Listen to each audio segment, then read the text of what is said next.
This is the place where a bunch of young dudes that get high and got nowhere to go, this is where they live.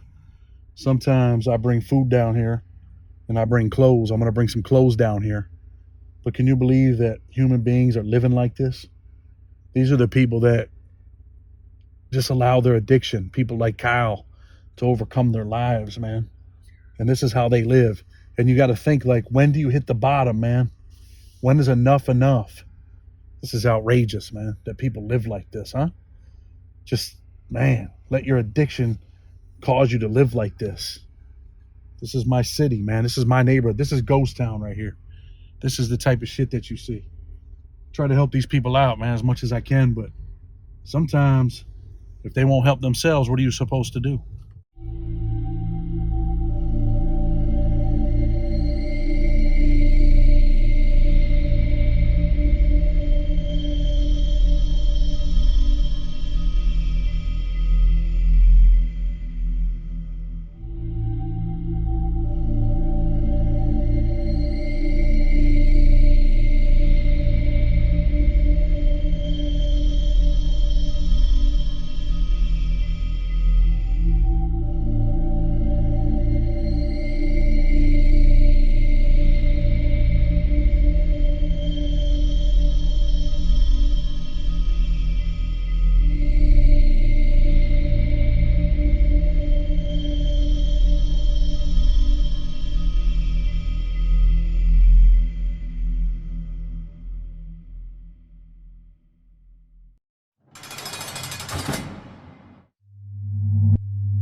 What's up, everybody, and welcome to another episode of Blood on the Razor Wire TV, where we bring it to you real and we bring it to you raw. Hit that subscribe button, hit the like button, share the video, and if you haven't already, grab the book, Blood on the Razor Wire. I promise you will not be disappointed. You can get it from us at freedomfighterspc101@gmail.com. Today, I had told everybody I was going to bring a guy on named Kyle. Kyle is a guy from my neighborhood. Tried to help him out, tried to get him off drugs. And he's got a story that kind of fits what we're trying to do with Blood on the Razor Wire TV. I mean, he was a young kid when he started getting high, and his life just spiraled out of place. But I'm going to let Kyle tell you who he is and just talk a little bit about you, Kyle. Tell the people who you are and tell them what's going on in your life. All right, what's up, people? I'm Kyle. I'm a good friend of Chad's, and Chad's a good friend of mine. I'm a good guy, been in a bad place. I would like to consider myself a good guy, but been in a bad place. I've had some rough times, and all have been self-inflicted. I put myself in very bad positions, and now I'm trying to change my life. Kyle, that's what I want to talk to you about, right? It's no secret you're addicted to smoking crack cocaine, right? Right. How old were you when you first started getting high? I would say 18 years old. And pretty much you've been homeless, right? Right. I've been homeless and back and forth between homeless for the last few years.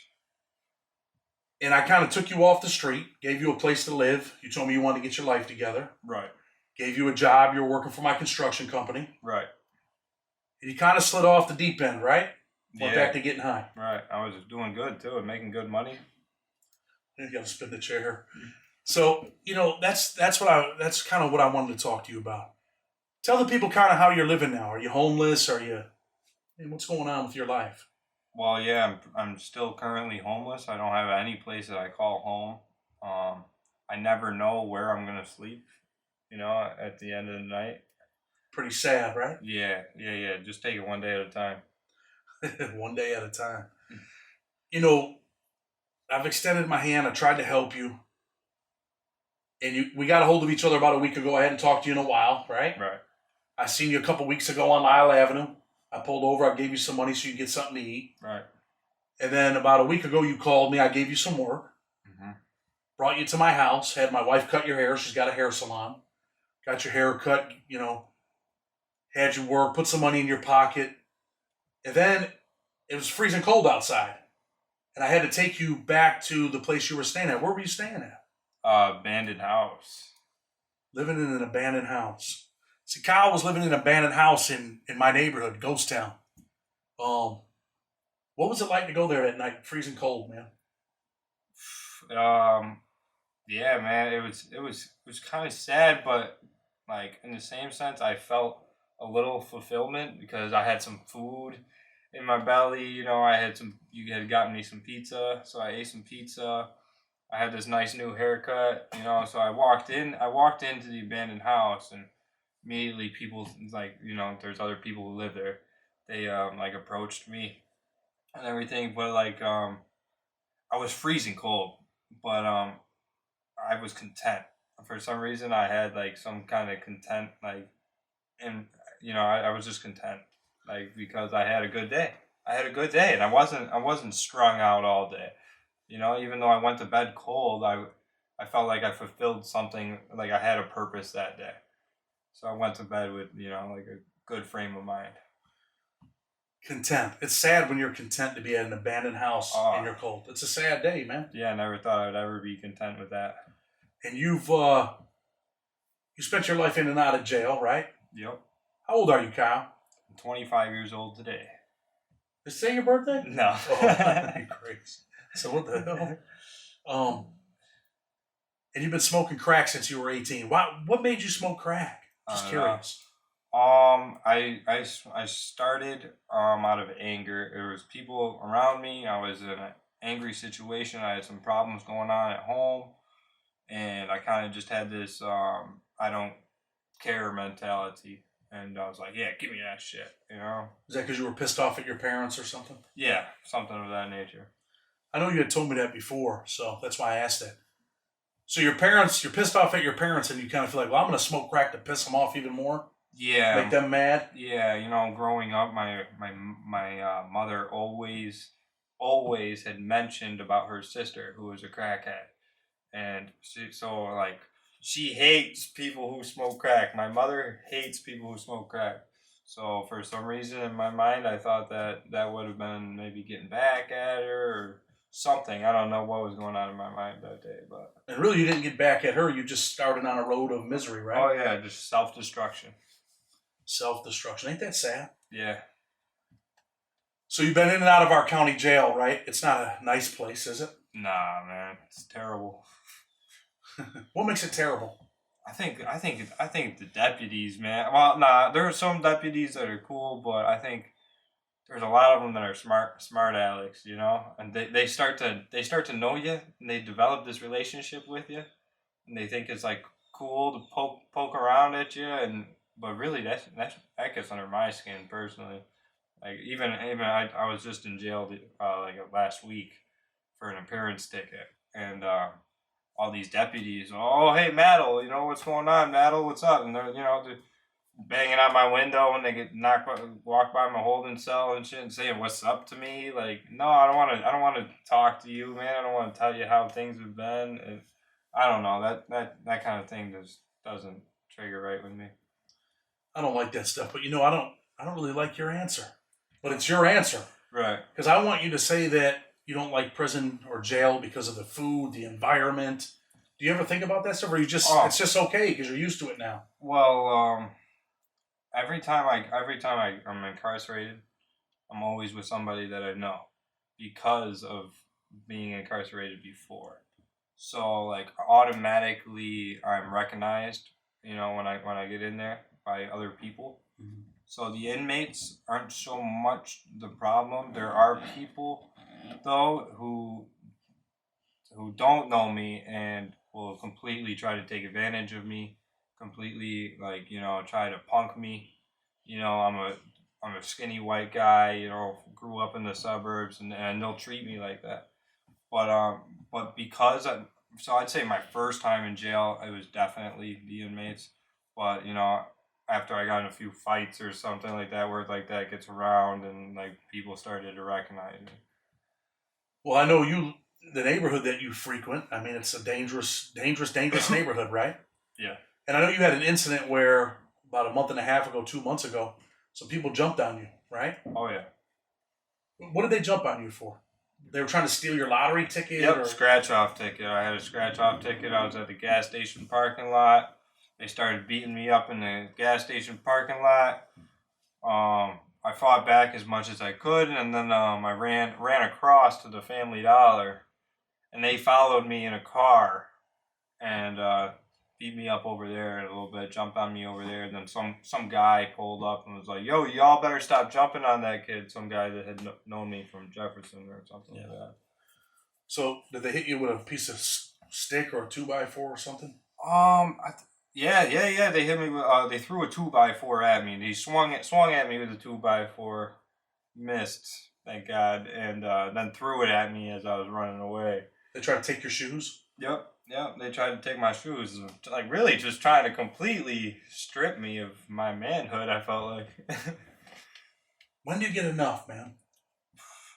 Yeah, that's the thing. Right after that had happened, I found the nearest dope house. Boom, right back to smoking.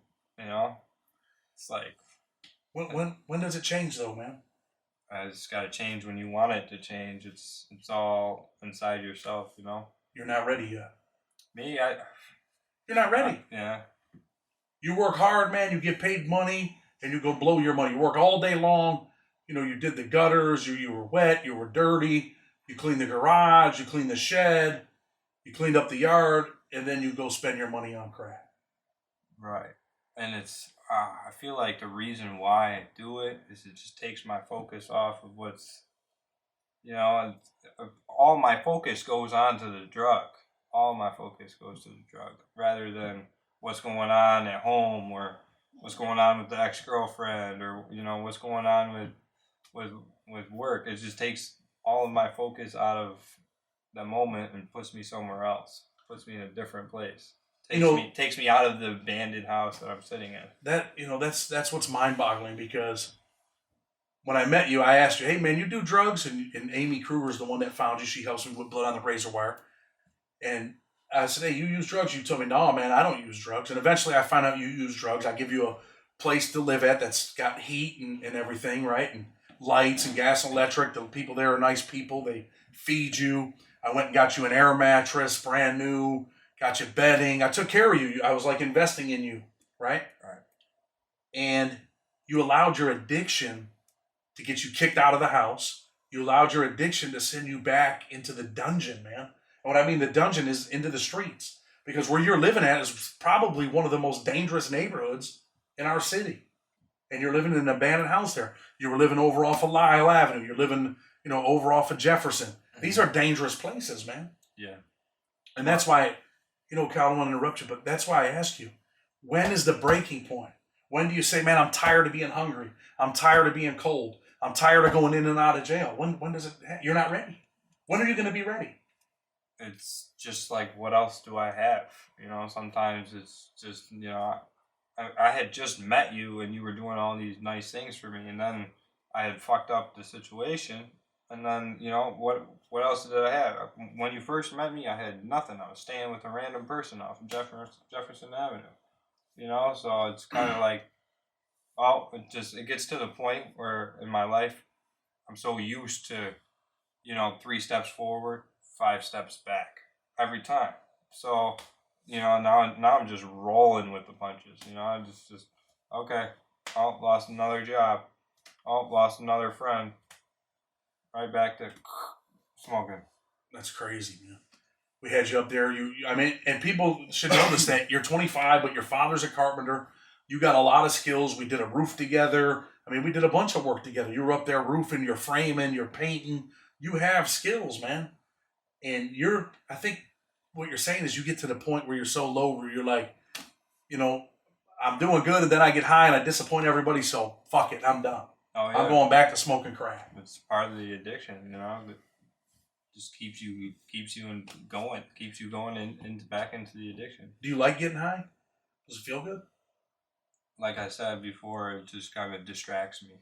It doesn't. It doesn't give me a good or a bad feeling. More of a numb feeling. More of a numb feeling. Then when like the numb feeling, Novocaine, But when the numb feeling goes away, what happens then? That's when you're in the abandoned building, you're freezing cold, like, damn. Does it ever click in your head, like, I don't want to live like this? Then it's, I need more.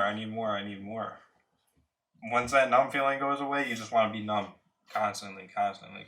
And that's where the drug and that's where it takes over. I mean, cocaine is a powerful drug, you know. I never used Yeah, drugs, but you but had I your was a drug crack dealer. cocaine. Yeah, Yeah. I have a crack cocaine case. And I guess, man, that's kind of why I stuck my arm out for you, man, because I feel like, man, sometimes like I owe something, man. Like I helped contribute to this stuff. Not you specifically, but I helped contribute to someone just like you 20 years ago when I was selling crack. And that's why I've extended my hand to try to help you. Let me ask you about our county jail. When you get into the county jail, I mean, how are people treated down there? Is it violent? Is it dangerous? Oh, yeah. I mean, if you have a problem with somebody on the street and you see them in jail, you can expect that that problem is going to be dealt with for sure. So yeah, it's definitely dangerous. The people in the neighborhoods out here are dangerous. I know when I was in the county jail, our county jail was dangerous and people are taking advantage. Have you ever seen people taking advantage of in the county jail? Oh yeah, absolutely. Poker games, spades games. I've seen cheating going on. Friendly extortion is a big thing. Like, oh, let me take on this white guy, have him be my good friend because he gets $200 a week in commissary. He's from Greece. If they're from Greece or Webster, depending on where they're from, is how much money they have in their commissary account. And then they'll be good friends with them and like, oh, treat him like a big brother. I'm gonna be your big bro, man. I'm gonna take care of you, man. And then they're eating together, and now you're cool because you're hanging out with your big bro and stuff like that. So really, you get these dudes that are like sunning these dudes, putting them under their arm. Oh Like, yeah. oh yeah, man. As long as he's got money, he's making the food. He's got the soups, and Right. he's telling him what to buy on the commissary. Yeah. So really, it's a friendly extortion thing. We're gonna go around the neighborhood, man. And we're gonna take some clips today. You want to go around the neighborhood, Ghost Town, and Oh yeah, Lyle? sure. I'm sure we'll see some friendly faces, familiar faces. We're gonna do that today. But Kyle, man, really the point is, man, I want people to know, man, there's young people out here that are, maybe in the same position you're in right now, where they're like, man, they're angry. They're gonna do something stupid to piss their parents off, whether it's, smoking crack or robbing a bank or selling dope. What would you say to people like that, man? What would you say to yourself? Would you redo things? Yeah. What I would say is like, if life is what you make it, and it has to be the decision of your own to change your life. So that's why sometimes I don't agree with the whole drug court thing because you're being forced into a rehab, and that's never gonna work. I did drug court and I was forced into it. I violated in my time, but I think that it's all in your mental state, and you have to be completely ready and completely devoted to making that change. And then keep that in your mind. Keep that constantly in your mind that you want to change, you want to do different, you want to be different. Do you think you're ever going to be devoted to changing your life? Yeah, for sure. I was sober for a while. I haven't. I've had these lapses where I've been sober. There was a time in my life where I was really happy, and I was sober. I didn't think about drugs at all. So this is what we're going to do, right? Right now, you're back at your parents' house. They're pretty much fed up with you. Mm-hmm. That's because you hurt your leg. Now you're on a crutch, so you can't really be out there out and about. You can't be out smoking crack or trying to hustle or trying to steal people's stuff. It's hard to be homeless when you're handicapped. So, but you're at your parents' house for a limited time. They want you out when your leg gets better, right? Right. So again, man, we're going to extend our hand. I'm going to extend my hand and tell you, look, man, I'll take you to a rehab center. You get out of rehab, I'll take you to the DSS building so you can get your own place, get yourself on your feet. And I got a job for you, man. As soon as you get yourself together, if that's what you want to do, but it's up to you. It's not up to me. You're in the driver's seat, Kyle. Right. You make the choice of where you want to go from here. It's not up to Chad. Right. It's up to you. Right. I mean, do you think that's what you want to do? Do you want me to go take you to a rehab center? I think that I want good people in my life. Truly good people in my life who care about me and want the best for me. And if there's things that I have to do to keep these people in my life, I'm willing to do that. Well, I hope that you are, man.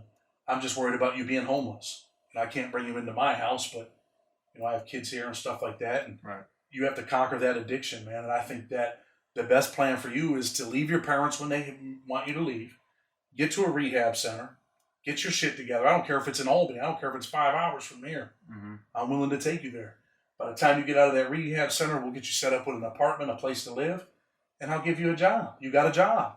And I don't pay cheap, do I? Nah. I pay good. Yeah, you pay good, man. So it's not a position where I want to use you and say, hey, I'm going to use you to put this roof on, and I'm going to pay you $12 an hour. I don't do that stuff. Right? I take care of people. Right. And really, I want to see you do the right thing, man. And hopefully you will, and we can bring you back on the show. Yeah, and, that'd be cool. Where you're, get yourself together. Give everybody a progress report. Yeah, definitely. I'm gonna close the show, but it's a prison content show. But I went to prison for selling crack. You're smoking crack, and I want to just try to bring people a different perspective, man. So we're gonna close the show. Blood on the Razor Wire TV. Hit that subscribe button. Hit the like button. And hopefully we're going to bring Kyle back when he's got himself together. Until tomorrow, with respect, we're out.